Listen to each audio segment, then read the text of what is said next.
Assalamualaikum warahmatullahi wabarakatuh. Kawan-kawan sekalian, sahabat Dukcapil se-Nusantara, khususnya di Provinsi Kalimantan Selatan, khususnya lagi di Kabupaten Nusa Utara. Hari ini kita kedatangan tamu istimewa lah bagi kita. Beliau ini senior kami, tutuha kami juga, tapi kada tuha bang sidirnya kalau kada tuha tarik sidirnya kalau. Perkenalkan, nama beliau adalah Dr. Andes Subagio. Dari Dinas Dukcapil dan KB kita lah. KB-nya sudah. Oke, sudah pisah KB-nya, artinya di Provinsi Kalimantan Selatan ya. Beliau ini bersama tim di belakang layar untuk kita ngambil tag video kita pada kali ini.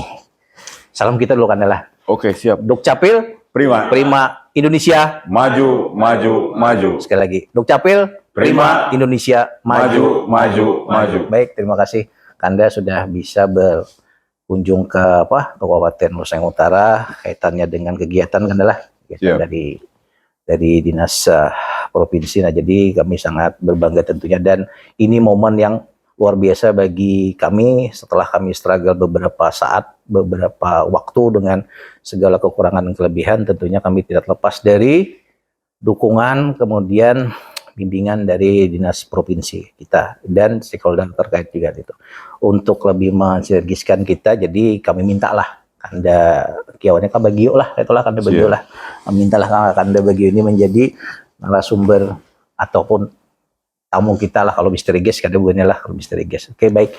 Jadi menarik sekali kalau di kita ini kan adalah terkait dengan admin Dukcapil ini. Jadi kata Pak Dirjen, bukan urusan dasar. tapi bukan urusan dasar pemerintahan, tapi dasar segala perencanaan. Dasarnya bukan pelayanan dasar, tapi dasar dari segala pelayanan. Oke, nah itu.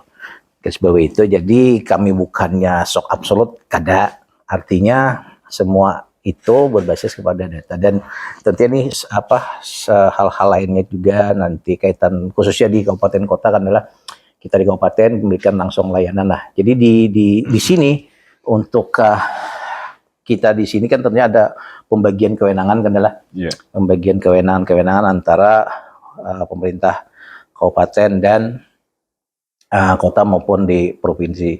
Jadi kami tentunya ingin bertanya Kanda di sini. Tentunya pasti ada hal-hal yang spesifik mungkin yang bisa dienukan. Tapi sebelum itu kita tahan dulu Kanda supaya untuk kayak mencairkan suasana atau kayak apa Kanda ya kalau kan. Ini sebenarnya jadi kaitan dengan kalau di kami sini, maksudnya struggle kami ini kan kita pelayanan publik yang langsung kan gitu, langsung terhadap masyarakat kaitan pemenuhan dokumen di 24 layanan kita adalah di situ. Tentunya kewenangan kami di sini sangat bersinggungan dengan masyarakat, di mana dengan bersinggungan masyarakat tentunya hal-hal yang normatif yang disampaikan oleh Ombudsman, kemudian Kemenpan RB melalui Biro Ortala di Setda mungkin gitu, ada benchmarknya masing-masing. Nah, jadi di sini perbedaan kewenangannya, tapi untuk di provinsi kayak apa Kanda? Kaitan dengan tadi kan KB Jepian sudah berpisah nih. Kan KB kalau berencana adalah salah satu urusan pemerintahan yang di provinsi, kabupaten kota juga ada. Kita di sini di PPKB kah kayak itu. Jadi memang disatukan, memang dan KB lah kalau bahasa urusan pemerintahannya itu. Jadi kayak apa nih Kanda nih kalau di provinsi itu setelah pisah ini, apakah ada penajaman ataupun adakah kayak apa itu kaitan dengan secara umumnya Kanda? Silakan. Jadi dulu nomenklatur Dinas Kependudukan dan Pencatatan Sipil di Provinsi Kalimantan Selatan ada tambahan KB. Jadi nomenklaturnya Dinas Kependudukan dan Pencatatan Sipil dan KB. Nah, sekarang KB itu yang berkaitan dengan pengendalian penduduk sudah dialihkan atau dipindahkan menjadi bagian dari DP3A. Sehingga untuk saat sekarang itu sudah memenuhi norma atau ketentuan yang ditetapkan oleh pemerintah pusat bahwa pure atau murni Disdukcapil. Nah, di situ kita sudah tidak lagi tidak lagi menangani KB, Ada dalam masuk hal ini KB-nya. adalah di dalam hal ini adalah pengadilan penduduk, sehingga kita akan fokus pada pelayanan administrasi kependudukan. Nah, iya itu. Nggih. Saya kira seperti itu. Ya, jadi menarik sekali terkait dengan nomenklatur kelembagaan ini kan adalah di situ. Karena memang kita kan sebagai pelaku juga nih kaitan dengan peraturan pemerintah nomor 18 tahun 2016 itu kaitan dengan perangkat daerah. Nah di sini. Jadi kadang kita melihatnya waktu itu masih transisi lah dengan regulasi yang dulu. Jadi waktu kita sebagai pelaku lah penyusun itu, ini kayak apa nih, dirumpunkankah atau dipisahkankah itu kan? Tapi di berbagai daerah kan adalah seperti itu memang, karena ada salah gitu satu rumpun gitu kan. Nah itu posisinya. Jadi ketika kita nyusun di sini, waktu itu Pak Kepala Dinasnya kita sampaikan, Pak Pian sekian bidangnya, kemudian ini 4 Pian hendak 4 ataupun 3, kalau bahasa yang dulu tuh kan maksimal minimal, pada bahasanya kata itu. Nah, jadi bukannya ulun hendak ke sini, artinya ini loh di Permendagri ini waktu itu. Jadi kita memang mencoba mengawal se-efektif mungkin, dan akhirnya kita kawal posisinya itu. Makanya jadilah kami di sini. Ya kita di sini kan di provinsi berapa bidang? Jadi 3 lah. Tuh. Ada 3 bidang dan 1 sekretariat. 1 sekretariat. Kita sini juga 3 bidang, tapi nanti kan nih Mas Denis nih, Mas Denis di Dirjen, artinya di Pak Tony sesuai dengan Permendagri yang terakhir itu 4 bidang. Jadi pihak itu data dan pemanfaatan data itu. Itu yang diinikan, yang dipisah gitu. Oke. Baik untuk itu. Jadi kemudian tentu ada hal-hal yang lebih menarik juga nih kaitan dengan kegiatan kita di layanan publik, karena beda kewenangan tentunya. Bagaimana strategi dalam mencapai misi tata kelola pemerintahan yang lebih fokus terhadap pelayanan publik di kaitan dengan perbedaan kewenangan kita ini tentunya kan di sini. Menurut Pian secara umum atau bisa dijelaskan mungkin seperti apa kan kira-kira nih? Nah, kalau untuk saat sekarang itu jadi melihat nomenklatur yang sudah pure Dinas Kependudukan dan Pencatatan Sipil dan tanpa ada KB, kemudian kita fokus kepada pelayanan administrasi kependudukan, sehingga kita mempunyai mempunyai pemikiran, mempunyai strategi untuk mencapai tata kelola pemerintahan yang lebih fokus pada pelayanan publik. Di antaranya itu adalah dengan salah satunya peningkatan sumber daya manusia aparatur. Oke. Kenapa sumber daya manusia aparatur? Karena kitalah atau Dukcapilah yang melaksanakan administrasi kependudukan tersebut. Sehingga di mana kita harus meningkatkan kapasitas sumber daya aparatur, di antaranya adalah aparatur kita sebagai pelaksana itu seyogyanya atau wajib mengetahui, kemudian memahami tugas dan fungsinya. Itu. Jadi breakdown-nya dari itu adalah paham tentang aturan, kemudian mengerti tentang aturan, tentang pelayanan dan prosedur pelaksanaan. Nah, untuk saat sekarang kan persyaratan itu lebih dipermudah. Betul. Dipermudah sehingga kami di provinsi akan memantau atau melaksanakan koordinasi pembimbingan dan pengawasan terhadap kabupaten kota tentang bagaimana persyaratan. Jangan sampai ada persyaratan yang ditambah, kemudian jangan sampai ada juga persyaratan yang dikurangi.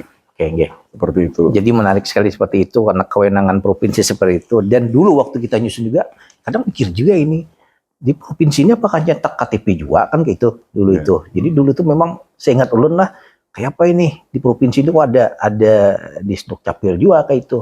Kemudian setelah jadi kau gabung KB gitu kan, tapi sudah memang satu rumpunnya begitu. Nah, jadi tatarannya ini memang kaitan dengan perumusan kebijakan atau pengamanan kebijakan kayak itu kan, yang tadi disampaikan tadilah artinya itu kan. Gitu.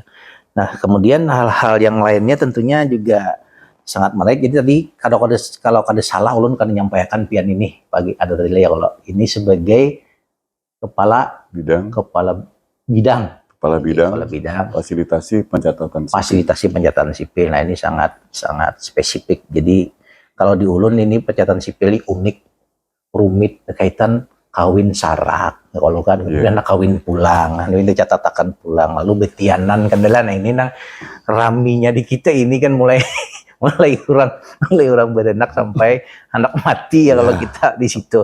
Jadi kalau pikir memang unik ampun kita di sini, kalau khususnya di kami di kabupaten kota ini dengan segala macam ramai lah itu. Kita terus berubah dan komitmen pada kawan-kawan. Oke, nggih.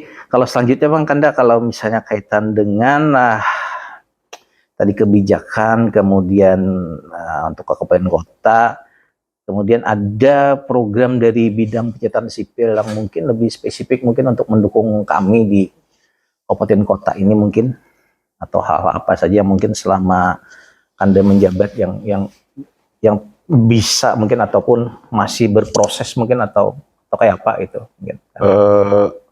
Program-program yang kita laksanakan di provinsi di Dukcapil provinsi itu hampir sama dengan apa yang kita laksanakan di kabupaten kota. Bedanya di kabupaten kota itu ada pelayanan. Pelayanan. Jadi sesuai dengan rencana 5 tahunan yang kita miliki, jadi ada satu program, itu adalah program pencatatan sipil. Di pencatatan sipil itu ada beberapa kegiatan. Yang pertama adalah konsultasi pelayanan pencatatan sipil, kemudian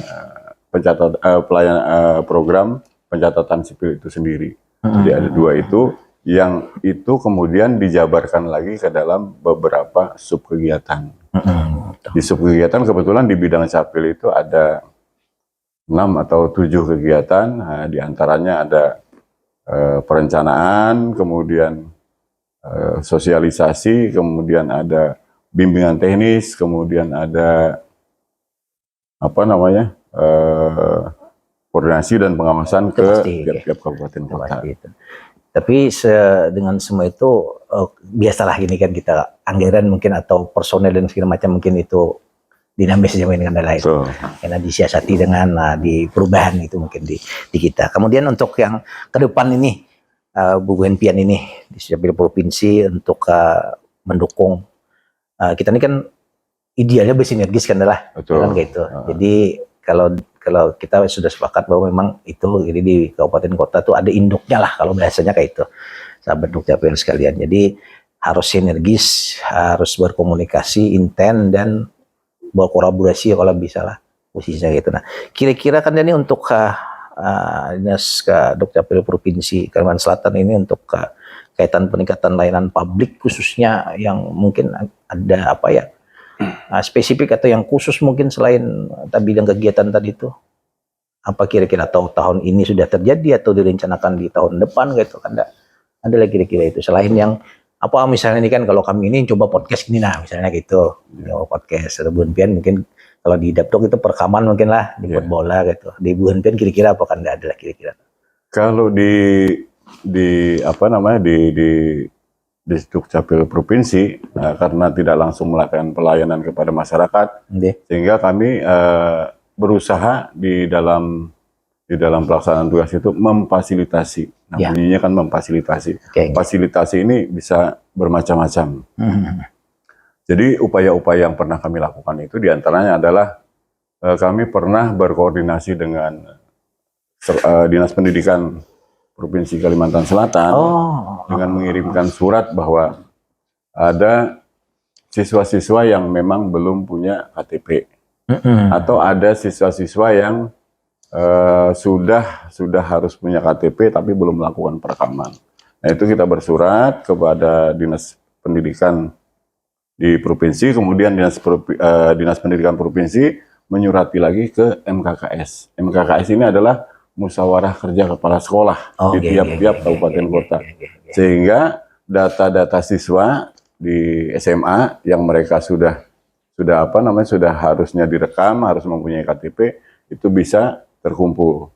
Dengan demikian kawan-kawan di kabupaten kota bisa langsung datang ke sekolah tersebut untuk melakukan perekaman. Ya, Nah, kami apalagi untuk saat sekarang kan, yang untuk pemilu, untuk pemilu kita itu sedang dilaksanakan perekaman dan pencetakan KTP untuk pemilih pertama. Ya, Seperti itu. untuk itu. Ya. Kemudian selain perekaman di sekolah, kita juga dibilang pendaftaran penduduk itu melakukan perekaman di lapas. Nah, ini menarik. Okay. Di lapas. Jadi di lapas ini ada warga binaan itu yang belum punya KTP, yang KTP-nya hilang, yang identitasnya tidak diketahui, hal-hal semacam itu. Jadi kita berkoordinasi lagi dengan Kemenkumham. Oke. Mereka menyampaikan data, kemudian kita datang ke sana itu untuk mendata ulang dari kabupaten mana saja warga binaan ini. Oh, iya. Nah, dengan demikian kita bisa tahu jumlah warga binaan, kemudian dari kabupaten mana saja. Kalau kita sudah dapat jumlah dan asal, maka kita akan berkoordinasi lagi dengan kabupaten kota bahwa ada warga binaan yang perlu perekaman ulang, pencetakan ulang, dan pelayanan administrasi kependudukan. Nah, itu kemudian kalau untuk di bidang kami di bidang pencatatan sipil, itu kita melakukan pendataan di panti-panti sosial. Pendataan di panti-panti sosial. Pendataan di panti-panti sosial. Kemudian di sana ada anak-anak di panti, anak-anak yang belum mempunyai akta kelahiran. Itu kita akan layani sesuai dengan dari mana domisili anak-anak tersebut berasal. Oke, iya. Semacam itu. Kemudian ada lagi dari bidang informasi kependudukan itu melakukan fasilitasi pelayanan perbaikan alat. Pelayanan perbaikan alat di kabupaten kota nih. Alat-alat di kabupaten kota. Okay. Jadi beberapa kawan-kawan di kabupaten kota yang alatnya rusak bisa dilaporkan ke Disduk Capil Provinsi. Ya. Untuk kemudian kami rangkum datanya, kami mintakan perbaikan ke pemerintah pusat atau kita meminta perbaikan di mana alat itu dibeli. Oke. Jadi didatangkan itu untuk itu. Didatangkan petugas perbaikan, kemudian dilaksanakan perbaikan di provinsi, dan mudah-mudahan itu bisa membantu kawan-kawan di kabupaten kota. Iya. Secara demikian posisinya kayak itu kan kita. Cuma kami ini kan berharap juga lah kita. Karena kalau kita kan ulun kan hanya 1 tahun 7 bulan nih menjabat ini. Kalau dipadakan all out mungkin iya, atau kada juga kayaknya lah posisinya itu. Jadi kenapa kayak itu? Karena kami bisa resources sumber daya di sini dengan tentunya ini posisinya kan ini kita ada berapa orang? 6 orang lah. 6 orang kita berkurang lagi. Totalnya jadinya jadi dua sudah keluar, 1 jadi alhamdulillah jadi komisioner KPU, kemudian ada di Dignas, kemudian yang 4 nih alhamdulillah salah lulus nih. 3K yang kemarin tes itu. Nah, jadi kalau ulun fokusnya di situ mungkin kaitan dengan kemarin terakhir pelatihan itu yang online itu. Betul. Nah, itu. Jadi di awal-awal mau kita sampaikan demikian. Jadi mungkin merubah habit juga gitu. Jadi kada terlepas juga kan dukungan-dukungan dari BNPN tadi kayak alat itu tadi. Tapi untuk alat itu kayaknya untuk perbaikan sih kita harus kolaborasi selain anggaran kami juga itulah adalah itu. Dan kami juga hendak juga berpartisipasi nih. Kalau kami nih yang dia tadi menarik di lapas gitulah, di panti gitu kan, kita berkontribusi nyata kaitan dengan bahasa sinergis tadi kan adalah gitu. Insyaallah karena kita di Sdukcapil HSO akan kolaborasi dengan kawan-kawan di Sdukcapil di Kalimantan Selatan. Oke. Itu aja Kanda, atau perlu ditambahkan lagi kah? Atau mungkin himbauan mungkin bagi khususnya warga masyarakat HSO, khususnya mungkin di pencatatan sipil mungkin nih, secara umum apa nih untuk himbauan ke kita ini? Baik. Silakan. Jadi untuk saat sekarang kita kebetulan di bidang pencatatan sipil dengan target ada akta kelahiran, kemudian akta kematian, kemudian akta perkawinan dan perceraian yang non-muslim. Ya. Nah, itu kita beberapa waktu yang lalu, tahun 2022, rasanya kita masuk ke dalam 50 kabupaten kota terendah. Ada 2 kabupaten kota di Kalimantan Selatan yang masuk ke area 50 kabupaten kota terendah. Oke, ya. Dan itu kemudian diupayakan atau diusahakan supaya ada peningkatan terhadap cakupan pelayanan akta kelahiran terutama. Salah satu caranya adalah dengan seperti yang disebut tadi, selain kita mengumpulkan data pemilih pemula di sekolah, itu sekaligus kita juga mendata anak-anak di sekolah yang belum punya akta kelahiran. Nah ini akta kelahiran ini agak-agak unik. Uniknya di mana? Karena di akta kelahiran ada 4. Ada 4 macam. 4 macam itu anak yang tidak diketahui asal usulnya. Kemudian anak seorang ibu, anak ayah ibu dengan perasa, kemudian anak ayah ibu. Nah ini peningkatan itu seharusnya oleh masyarakat sudah disadari sejak awal. Karena apa? Karena akta kelahiran ini adalah hak kependudukan, hak administrasi kependudukan dari si anak. Sejak dia lahir diberi nama, kemudian diberi akta, itu adalah hak administrasi kependudukan untuk anak. Nah, salah satu upaya yang kami lakukan adalah dengan melakukan sosialisasi langsung kepada masyarakat, tapi tetap berkolaborasi dengan Dinas Dukcapil setempat, kabupaten kota. Yang kita undang adalah kepala desa, kemudian ibu PKK, kemudian perangkat desa. Karena kepala desa, kemudian ditambah perangkat desa ini adalah betul-betul pelaksana utama di tiap-tiap wilayahnya masing-masing. Nah itu kita harapkan kalau ibu PKK misalnya, ibu PKK ada kegiatan pengajian, kemudian ada kegiatan yang namanya kelompok rumah PKK. Nah, Dasawisma. Itu kita harapkan dari situ ibu-ibu PKK ini bisa mendengar langsung apa yang kita sudah sosialisasikan kepada perangkat desa, bisa didengar langsung oleh ibu-ibu. Jadi apa istilahnya informasi dari mulut ke mulut lah. Memang terdengar agak saru ya dari mulut ke mulut. Tapi pandiran lah kayak itu. Pandiran. Dan itu sebenarnya kita harapkan kalau ibu-ibu ini kan banyak ceritanya gitu. Nah kalau ujar kita bahasa Banjar itu lebih mengena gitu. Jadi setelah beberapa saat kita melaksanakan sosialisasi ini, alhamdulillah kita sudah keluar dari zona tidak nyaman itu. Alhamdulillah. Seluruh kabupaten kota di Kalimantan Selatan sudah keluar dari zona 50 kabupaten kota terendah. Se-Indonesia tadi. Seluruh Indonesia.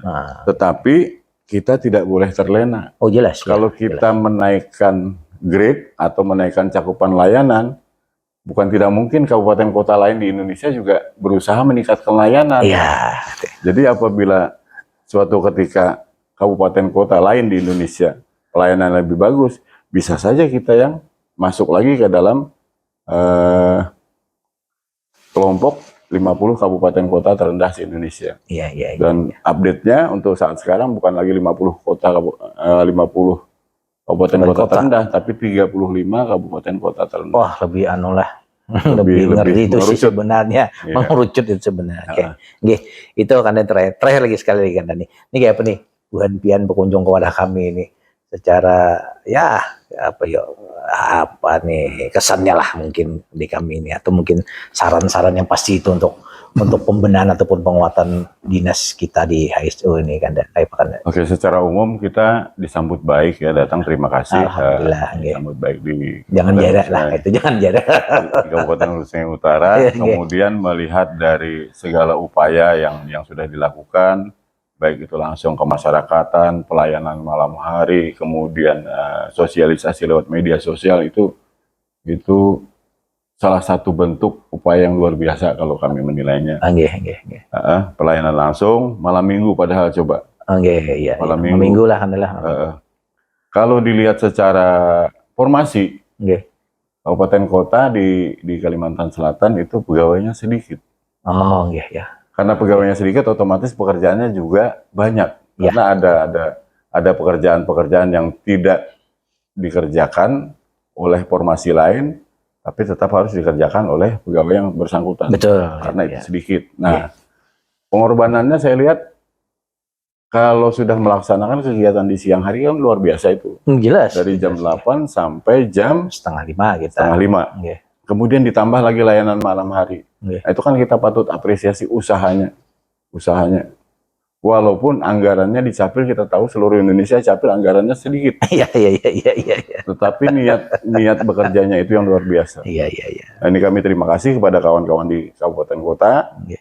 khususnya ke Kabupaten Hulu Sungai Utara, Nggih. dalam rangka melaksanakan pelayanan itu. Nggih. Jadi betul-betul pelayanan dari hati. Amin. Itu kalau menurut pendapat kami tentang kegiatan-kegiatan yang sudah dilakukan di Hulu Sungai Utara. Utara di Dukcapil Kabupaten Sumatera Utara. Oke, baik sahabat Dukcapil Nusantara se-Indonesia dimanapun berada, khususnya di Kalimantan Selatan, khususnya lagi di Amuntai Raya ini. Terima kasih Kanda Bagio Siap. sudah berkunjung bersama tim yang ada di belakang ini, yang buas-buas ganteng-ganteng si Din lah, kopiah-kopiah beritaan si Din ini. Baik, terima kasih. Jangan jarak ke wadah kami, terus kita berkolaborasi dan tolong masih terus ingatkan kami. Demikian sahabat sekalian. Assalamualaikum warahmatullahi wabarakatuh. Salam sehat. Oh, edit Dukcapil, Prima Indonesia, maju.